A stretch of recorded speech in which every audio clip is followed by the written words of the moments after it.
একের পর এক বেআইনি নির্মাণ ভাঙতে তৎপর হয়েছে পুরসভা। সকাল থেকে বুলডোজার নামানো হয়েছে।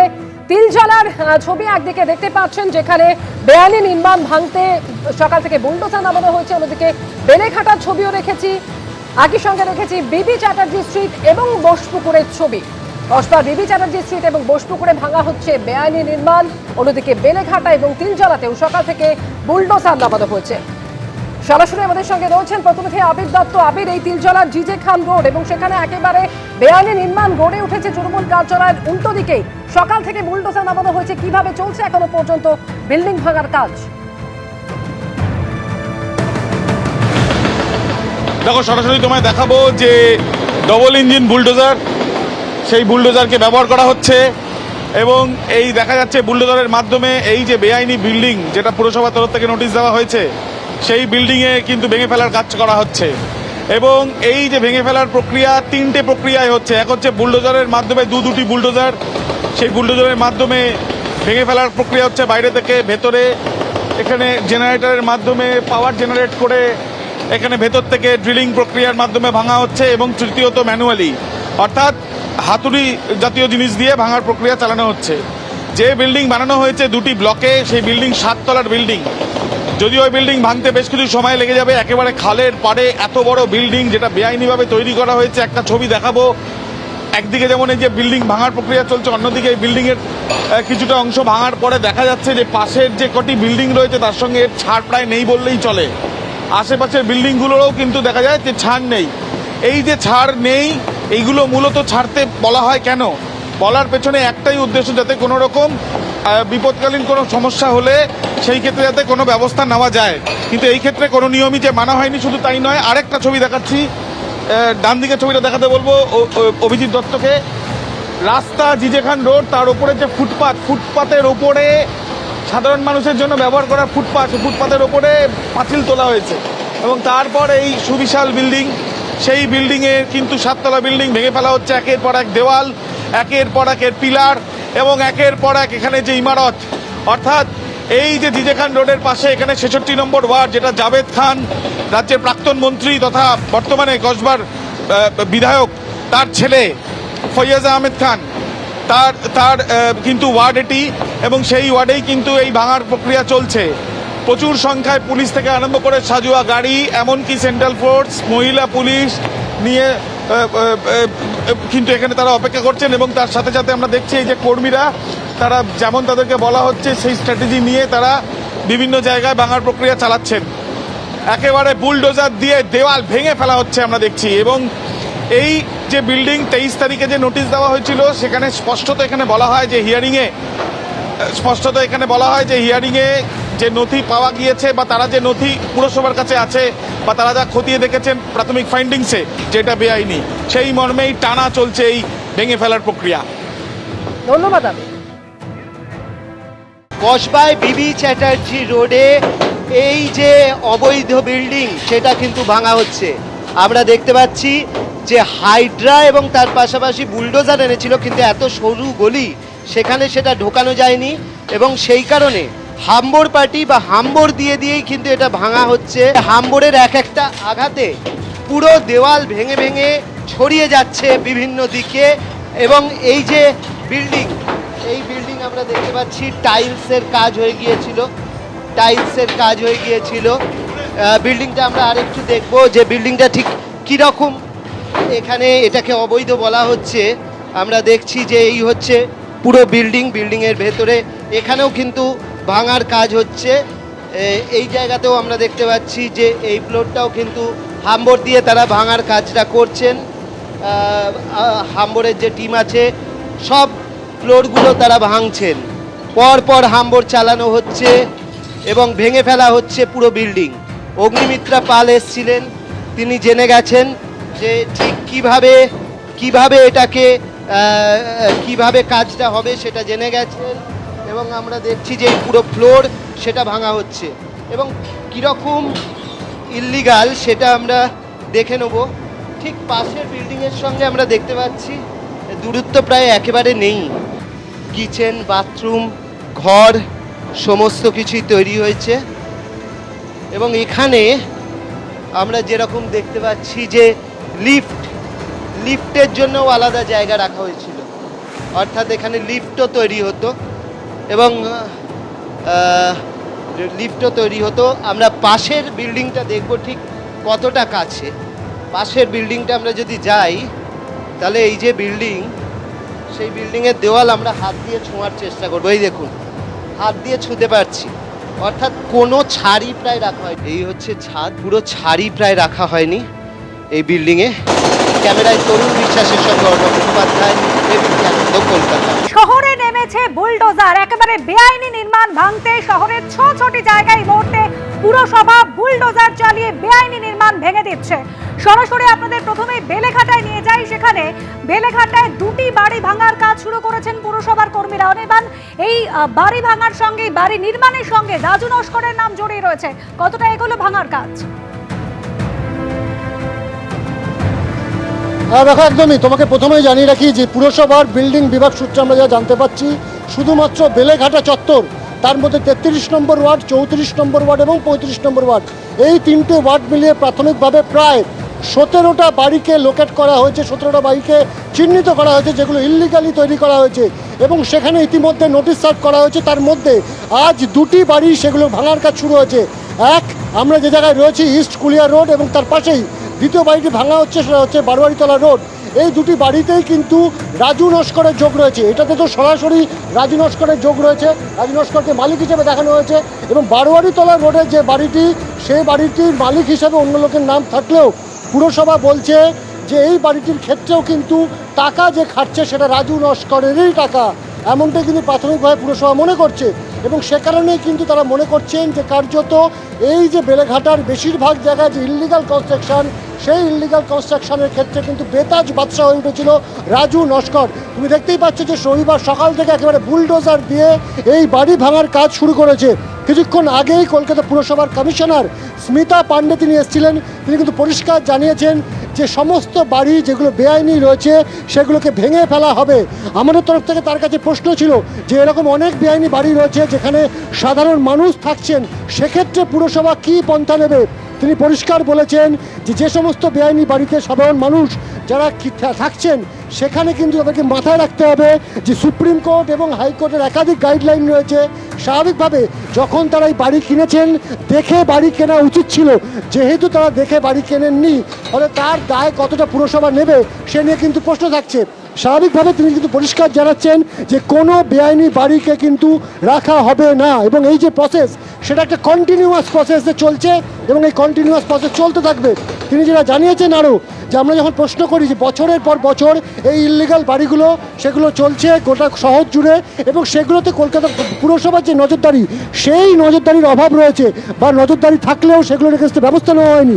সেই প্রশ্নের পরিপ্রেক্ষিতে স্মিতা পান্ডে পরিষ্কার জানিয়ে দেন যে যারা যারা এই সমস্ত বাড়িগুলোর নজরদারিতে ছিলেন তাদের ভূমিকা খতিয়ে দেখা হবে, কাউকে স্পেয়ার করা হবে না। তিনি পুরসভার কর্মী হতে পারেন, আধিকারিক হতে পারেন, প্রত্যেকের এগেনস্টে কিন্তু ব্যবস্থা হবে। অর্থাৎ রাজ্য সরকারের যে অবস্থান যে কোনোভাবে বেআইনি কোনো কিছু রাখতে দেব না, সেই অবস্থান কিন্তু স্পষ্ট করে দিচ্ছে স্মিতা পান্ডের এই বক্তব্য। এবং তোমাকে জানিয়ে রাখি, এই ঘটনা থেকে একটু সরে গিয়ে জানাই যে অভিষেক বন্দ্যোপাধ্যায়ের বাড়িতে প্রায় তুমি জানো যে 17টা প্রপার্টি, অভিষেক বন্দ্যোপাধ্যায়ের বাড়ি এবং তার কোম্পানি সংক্রান্ত যে 17টা প্রপার্টি, সেই 17টা প্রপার্টিতে কলকাতা পুরসভার তরফে নোটিশ ইস্যু করা হয়েছিল। সেই নোটিশের পরিপ্রেক্ষিতে তার আইনজীবী গতকালই কলকাতা পুরসভার বিল্ডিংকে একটি মেল পাঠান, যে মেলের পরিপ্রেক্ষিতে তিনি 10 দিন সময় চান।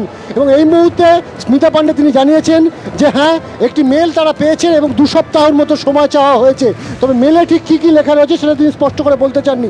অর্থাৎ একদিকে অভিষেক বন্দ্যোপাধ্যায় তিনি সময় চাইছেন, অন্যদিকে শহরে এই মুহূর্তে বুলডোজার চালিয়ে প্রায় 5 জায়গায়, বলা ভালো 6 জায়গায় কিন্তু বেআইনি বাড়ি ভেঙে ফেলার কাজ শুরু হয়েছে। কিছুক্ষণ আগে আমরা রাজু নস্করের সঙ্গে যোগাযোগ করবার চেষ্টা করেছিলাম, যদিও তার ফোন সুইচ অফ আসছে। তার ছেলের সঙ্গে যোগাযোগ করার চেষ্টা করেছিলাম, স্বরাজ নস্কর। তিনি যেটা জানিয়েছেন যে তারা এই মুহূর্তে এই বিষয়ে কোনো ধরনের কোনো কথা বা প্রতিক্রিয়া দিতে রাজি নয়। স্বাভাবিকভাবে বুঝতে পারছো যে গোটা বেলেঘাটায় জুড়ে কিন্তু এই মুহূর্তে একটাই বিষয় যে যেখানে যেখানে বেআইনি বাড়ি আছে সব বাড়ি কিন্তু চিহ্নিত করে সেগুলো ভেঙে ফেলার কাজ করবে কলকাতা পুরসভা। এবং সেই অবস্থান কিন্তু আরও একবার বেলেঘাটায় এসে স্পষ্ট করে গেলেন পুর কমিশনার স্মিতা পান্ডে। একেবারে অনির্বাণ, কিভাবে নিয়ম নীতি তোয়াক্কা না করে একের পর এক বহুতল মাথা তুলেছে রাজ্য সরকার। একেবারে ক্ষমতায় আসার পরেই কিন্তু স্পষ্ট করে দেওয়া হয়েছিল সরকারের তরফে জিরো টলারেন্স এই বেআইনি নির্মাণের ক্ষেত্রে। আর সেই মতো শহরে একাধিক জায়গায় তিলজলা, বেলঘাটা, বিবি চ্যাটার্জি স্ট্রিট এবং বোসপুকুর একাধিক জায়গায় মোট 6টি জায়গায় কিন্তু বুলডোজার চালিয়ে বেআইনি নির্মাণ ভাঙা হচ্ছে। একেবারে একের পর এক বেআইনি নির্মাণ ভাঙা হচ্ছে এবং বেলেঘাটা ছবি আপনাদের সামনে দেখেছিলাম, কসবা এবং বোসপুকুর দুটি জায়গায়, সেখানেও আজকে একেবারে বুলডোজার নিয়ে পুরসভার কর্মীরা তারা পৌঁছে গিয়েছেন। অরিত্রিক ভট্টাচার্য সরাসরি এই মুহূর্তে রয়েছেন। অরিত্রিক, এখানে ইতিমধ্যেই এই বিল্ডিং ভাঙার কাজ শুরু হয়েছে, কোন পর্যায়ে সেই কাজ? দেখো, বিল্ডিং ভাঙার কাজ অনেকক্ষণ ধরেই চলছে এবং কাজও অনেকটা এগিয়েছে। তুমি যেটা বুঝতেই পারছো, আমার পেছনের রাস্তাটি দেখে অত্যন্ত অপরিসর একটি রাস্তা এবং সেই রাস্তা দিয়ে গিয়ে একটি অত্যন্ত অপরিসর জায়গাতেই এই বিল্ডিংটি তৈরি হচ্ছিল। এটা বলা হচ্ছে এই সামনের যে অংশটা মাত্র 9 ফুট, কিন্তু চওড়ায় ওটা পেছন দিকে প্রায় 31 ফুট চলে গেছে। এরকমই একটি বিল্ডিং তৈরি হচ্ছিল এবং সেখানেও প্রায় 3 তলা সেটাকে করে দেওয়া হয়েছিল। এতটাই অপরিসর রাস্তা, বাইরে থেকে আর কোনো যন্ত্র, বুলডোজার কিছুই আনা সম্ভব হয়নি। একেবারে ম্যানুয়ালি এই বিল্ডিং ভাঙার কাজ চলছে এবং ইতিমধ্যেই ওপরের ফ্লোরের যে অংশগুলো আমরা দেখতে পাচ্ছি, সেখানে তার যে দোতলার যে ছাদ সেগুলো ভেঙে দেওয়া হচ্ছে, যাতে এই বিল্ডিং আবার পুনর্নির্মাণের কাজে না এগোয়। বছরখানেক হলো এই বিল্ডিংটির কাজ শুরু হয়েছিল, এমনটাই কিন্তু স্থানীয়রা জানাচ্ছেন এবং তারপর থেকে এই কাজ চলছিল। পুরসভায় নোটিশ দেওয়া হয়েছিল, তারপরেও কিন্তু বিল্ডিং তৈরি কাজ থামেনি। একটু যারা স্থানীয় বাসিন্দারা রয়েছেন তাদের সঙ্গে একটু কথা বলবো যে কতদিন ধরে এই বিল্ডিং তৈরি হচ্ছে। অনেক বছর, ছোট থেকে এখন আমরা জন্মেছিলাম তখন এতগুলো ইল্লিগাল কনস্ট্রাকশন কিছুই ছিল না, শুধু আমাদের বাড়ি ছিল, আলো বাতাস ঢুকতো। যবের থেকে ইল্লিগাল কনস্ট্রাকশন শুরু হয়েছে, রাস্তায় হাঁটা চলার জায়গা নেই, শুধু বাইক আর বাইক। আর চিনি না জানি না, রোজ অন্যান্য লোকজনের সাথে পাড়ায় থাকতেও অসুবিধা হতো এবং এটা দরকার ছিল। মানে আমাদের এখানে দুর্গাপুজো হয়, এই দুর্গাপুজো বন্ধ করে দেবে বলেছিল এরা, যে দুর্গাপুজো করতে দেবে না, এই বিল্ডিং উঠে গেলে দুর্গাপুজো বন্ধ। এই বিল্ডিং যেখানে হচ্ছে সেই জায়গাটি সামনেটাই আমাদের দুর্গাপুজো হতো, কয়েকজন আমরা এই ফ্যামিলি মেম্বার মিলে দুর্গাপুজোটা করতাম, 4-5 জন বাড়ি মিলে, যাদের বাড়ি রয়েছে আমরা মিলিয়ে দুর্গাপুজোটা করতাম। সেটাতেও আপত্তি, সেটাও এরা করতে দেবে না। পাশের বাড়ি ছোট ছোট ছেলেমেয়েরা কোথায় যাবো? এটা আমাদের মানে পাড়ার পুজো, ঠিক আছে, বড় হয়েছি এখানে। এরা সেই দুর্গাপুজোটা নিয়েও তার অনেকের অবজেকশন ছিল না যখন আমাদের পাড়ায়, এখন আমরা থাকতাম দুর্গাপুজো যখন হতো, এরা কোথায় ছিল? এই বিল্ডিং এরা কোথায় ছিল? আপনারা তো এখানে রয়েছেন, বিশেষ করে এই বিল্ডিং যখন তৈরি হচ্ছে, সামনেটা এইটুকু 9 ফুট সরু। অনেকবার কমপ্লেন, অনেকবার থানায় কমপ্লেন করা হয়েছিল, থানা থেকে এসে বন্ধ করে দিয়ে গেছিল। তারপর রাত্রির 1টা-2টার সময় কাজ হতো এখানে। ভোটের দিনও যেদিন এখানে ভোট ছিল, ভোটের দিনও ভোরবেলা কাজ হয়েছে এখানে, ভোটের দিন কাজ হয়েছে। এখন এই কদিন দেখছি ভোর। থানায় অভিযোগ জানাচ্ছেন, বলেছেন পুরসভা কাউন্সিলর এদেরকে জানিয়ে কেউ না, কেউ সাথে আসেনি এখানে, কেউ না। যিনি কাউন্সিলর ছিলেন, তার যা নেতা নেত্রী যারা ছিল, যারা পার্টির সোর্স ছিল, তারা দাঁড়িয়ে থেকে কাজ করেছে, তারা কেউ কোনোদিনও বন্ধ করেনি এই কাজ। বুঝতে পারবেন, এই সাইডটা সবার নিজেদের বাড়ি আর এই সাইডটা সবগুলো ফ্ল্যাট। এবার যারা নাকি নিজেদের বাড়ি, তাদের প্রচন্ড প্রবলেম হয়, যেমন আমাদের। এবার প্রবলেম হলে কি করে, তখন মা মানে আমাদের বলে ঘরে দরজা বন্ধ করে ওই পাশে দিয়ে জানলা খুলে এসি চালিয়ে থাক। এবার কোনোভাবে থাকা যায়, কিচ্ছু চলাচল না, পুরো নিজেদের বাড়ি ব্লক হয়ে গেছে। আমরা নিজেরা এখানে ছোট থেকে বড় হয়েছি, তো এই পাড়া পুরো চেঞ্জ হয়ে গেছে, পুরো চেঞ্জ। আর একটু মানে স্পেস নেই, গাড়ি রাখার জায়গা দেখে না। মানে আমরা যখন এই রাস্তাটা দেখছি, তুমি হয়তো আমার পেছনে বুঝতে পারছো এই রাস্তার চওড়া অত্যন্ত সরু হয়ে গিয়েছে এবং বলা হচ্ছে শুধু এটি নয়, অন্য অনেক বিল্ডিং রয়েছে এখানে ইল্লিগাল, এবং তার মধ্যেই এই বিল্ডিংটি তার মধ্যে তৈরি হচ্ছিল।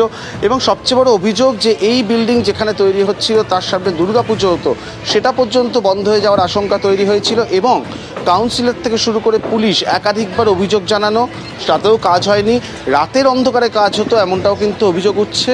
সব মিলিয়ে অভিযোগের অন্ত নেই, যে অভিযোগের কিছুটা সুরাহা এই মুহূর্তে স্থানীয় বাসিন্দারা দেখতে পাচ্ছেন, কারণ বুলডোজার হয়তো ঢেকেনি এই অপরিসর স্থানে, কিন্তু ম্যানুয়ালি ভাঙার যে কাজ সেটাও কিন্তু অনেকটা এগিয়েছে এবং তারা মনে করছেন অন্তত এই চত্বরে এরকম ইল্লিগাল কনস্ট্রাকশন তার পথ অন্তত বন্ধ হওয়ার মুখে।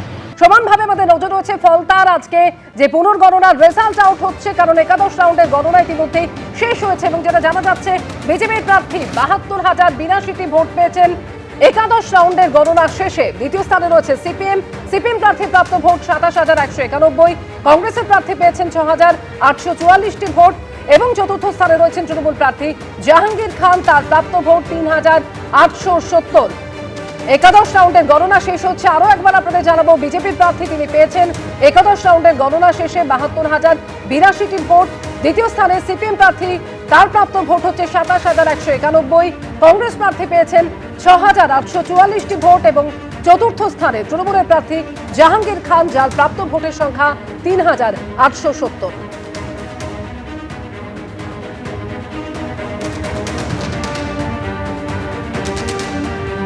অর্থাৎ গণনা যত এগোচ্ছে ততই কিন্তু ব্যবধান বাড়াচ্ছেন বিজেপি প্রার্থী। একাদশ রাউন্ডের গণনা শেষে বিজেপি প্রার্থী ৭২,০৮২ ভোট নিয়ে এগিয়ে রয়েছেন।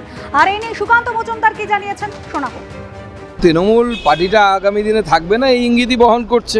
পুষ্পা পালিয়ে গেছে দোকান থেকে, পুষ্পার বসও কোন দিন পশ্চিমবঙ্গ ছেড়ে পালায় সেটাই দেখুন। তৃণমূল কংগ্রেসের এখন যা অবস্থা, পার্টিটা আগামী দিনে কোথায় থাকবে, সংগ্রহালয়ে থাকবে নাকি রাস্তায় থাকবে না পার্টি অফিসের ভেতরে থাকবে, সে আগামী দিনে বোঝা যাবে। ওখানে তো তৃণমূল লড়াইয়ে ছিল না বলে বামেদের ভোট শিফট করেছে। আগামী দিনে তৃণমূল যদি নিজের এলাকা ধরে রাখতে না পারে, অন্য তো কেউ ধরবেই, কোনো না কেউ আসবে। এত তাড়াতাড়ি আমার মনে হয় সেটা হবে না, কারণ তৃণমূল এখনও বেশ কিছু জায়গায় আছে, শক্তিশালী আছে, তারা ভোটও পাচ্ছে। বাংলার জনগণ যাকে বিরোধী দল বানাবে সেটা নিয়ে তারা বানাবে, কিন্তু বাংলার মানুষ আগামী ২০-২৫ বছর বিজেপিকে ক্ষমতায় রাখছে, সেটা হচ্ছে মূল কথা।